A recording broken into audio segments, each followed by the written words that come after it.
මොකද්ද මේ ජාත්‍යන්තර මූල්‍ය අරමුදල කියලා කියන්නේ? ජාත්‍යන්තර මූල්‍ය අරමුදලට විශේෂ කාර්යභාරයක්.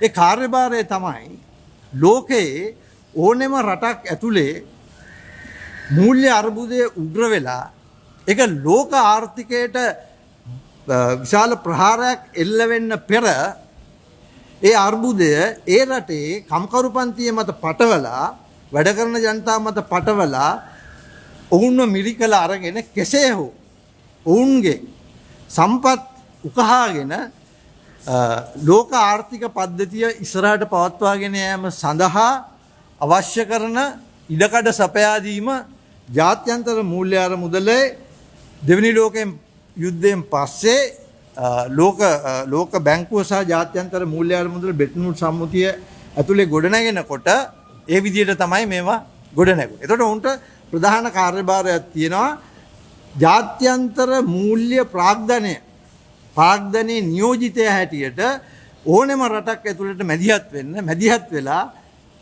ඒ රටේ ආර්ථිකය ලෝක ආර්ථිකයට බාධාවක් නොවන ආකාරයට ඒ රටේ වැඩ කරන ජනතාව මතට කම්කරුපන්ති සහ ගොවි ජනතාව මතට මේ අර්බුදය පටවලා මිරිකලා ඒ අර්බුදය ඒ රටෙන් ඒ රට ඇතුලේ ඒ ආකාරයට විසඳයි. එතෙන්ට තමයි මේ ගිහිල්ලා තියෙන්නේ.